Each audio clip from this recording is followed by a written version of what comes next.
Number 8, keep that sales pipeline clean. In my world, there is a delineation between sales pipelines, which work towards the end of the sales cycle, and marketing pipelines, which include everything, including people who have no idea who you are.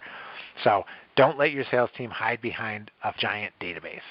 If there are marketing qualified leads in your database, get them segmented until they are sales qualified leads. And this is strictly about salesperson productivity. I was working with the client, and this is not a complex process that they are engaged in. It's much simpler. The sales cycles are short, but they generate tons of leads.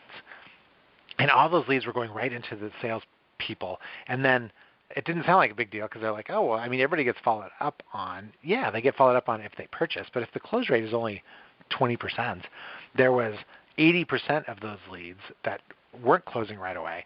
And then they were gumming up the works, right? Because no salesperson is going to get rid of anything that may provide them with a check later on. Month 1, no big deal. Month 2, month 3, by 4 months in, even new hot leads are going by the wayside. So you can't exactly take things away from salespeople without them getting testy. But if it's not a sales qualified lead for sales, then it should be in some sort of holding pattern in the cloud. And that's where that technology that I talked about in number 6 could make that happen.